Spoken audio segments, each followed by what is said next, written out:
자기 주도 학습에 대해서 이제 의미를 알았다면 자기 주도 학습을 어떻게 시킬 것이냐, 이제 이게 아주 중요해요. 학생이 이제 공부를 하는데 첫 번째 와서 앉아야 되잖아요. 이게 출결이에요.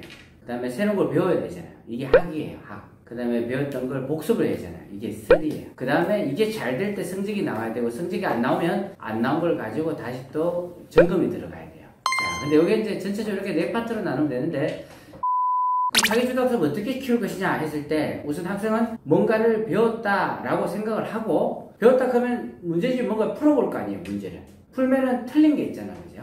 틀린 것에 대해서 답지를 활용해서 분석하는 방법을 알아야 된다, 이겁니다.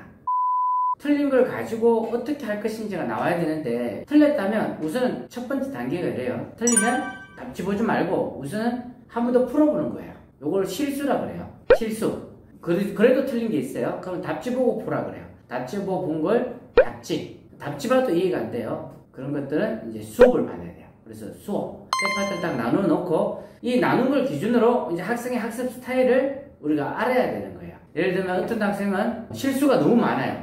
학생이 문제 풀 때 이제 대충대강 이제 풀고 있다는 거예요. 출제자의 의도를 잘못 볼 수도 있고, 학생이 문제 풀면서 집중을 안 하는 거죠. 근데 어떤 학생은 답지를 보고 이해한다는 것은 뭐냐면요, 이론을 내가 철저하게 암기가 안 되는 것. 두 번째는 이론은 암기가 되는데 활용이 좀 안 되는 것. 그래도 모르겠다는 것은 수업을 받는 것. 이렇게 있는데, 여기서 제일 중요한 건 뭐냐면요, 사실은 부모님도 이렇게 생각하셔요. 아, 우리 학생이 모른다. 틀린 걸 다 쓴다면 수업을 해주면 좋지 않겠느냐, 수업을 해주면 학생 실력이 훨씬 늘지 않겠느냐, 이렇게 생각하는데, 사실은 시험이라는 게 보면 낯선 문제를 내가 보고 맞춰야 되는 거니까 뭐 아무 의미 없이 그냥 선생님한테 설명 듣고 이해하고 설명 듣고 이해하고, 이게 학생들 점수 올리는 데는 썩 좋은 방법이 아니에요.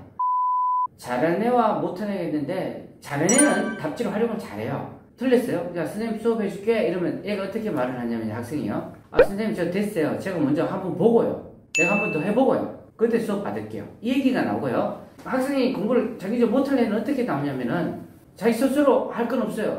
답지도 안 찾아봐요. 모르면 설명 들어요. 설명 들으면 이해가 쉽죠. 문제 그렇게 쉬운 문제만 나오는 건 아니잖아요. 이게 이 습관을 바꿔야 된다는 거예요. 자기 주도에서 자기가 시험 친 걸 답지를 분석해 보면, 아, 내가 이론이 부족하고 이해가 부족하구나, 이론 암기가 부족하구나, 아, 내가 적용이 부족하구나, 이 점에 대해서 자녀가 자꾸 알아야 돼요. 답지 설명은 선생님 설명보다 어렵거든요. 왜냐면 일방적으로 글로 적어놨기 때문에. 근데 그 글로 적은 걸 해석을 잘해야 되는 게, 그래야 문제를 잘 맞추죠. 어차피 글로 문제가 나오니까. 보고 자기가 배운 걸 머리를 이랬나 저랬나, 이게 맞나 안 맞나, 이거 하나하나 보고 읽는 거예요. 답지 읽는 걸 좋아해야 되거든요. 사실 궁금하잖아요, 내가 왜 틀린지. 어떤 학생은 답지 읽기 싫으니까 엄마 이거 몰라 라고 바로 별표 치거든요. 그래도 써도 안 돼요. 그러면 답지에서 뭐가 모르는지 구체적으로 체크하라 그래야 돼요. 답지가 뭐 5줄 있으면 뭐 요 줄에서 모르는지 요 줄에서 모르는지 뭐가 모르는지 있을 거 아니에요. 이거 왜 이런 얘기를 하냐면, 고등학교에 가서 학생들을 가르쳐 보면 잘하는 애들은요, 선생님 저 몰라요 이렇게 안 물어요. 선생님 제가 이게 이해가 안 돼요, 이게 무슨 뜻이죠? 라고 정확하게 딱 집어서 물어요. 그러니까 딱 집을 때까지 학생이 얼마나 많이 생각하겠어요. 그럼으로써 자기가 알고 있는 걸 점점 발전을 시키는 거거든요. 이런 것들이 답지 활용법이 있는데, 답지 활용법을 잘하는 학생이 장기적으로 잘해요.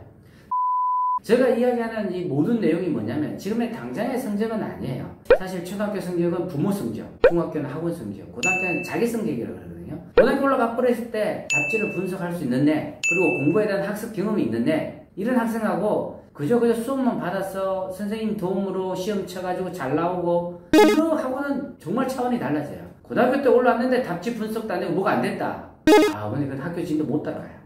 초등학교, 중학교 때부터 그걸 먼저 가르치는 게 중요하고, 언제 가르치면 좋으냐 했을 때, 공부 처음 할 때부터, 그때부터 가르치셔야 돼요. 모든 학생이 그렇다는 얘기는 아닙니다. 단지 이런 게 있다라는 것만 알아두시고 우리 자녀에게 도움이 될 것은 받아갔으면 참 좋겠다는 게 제 생각입니다. 감사합니다.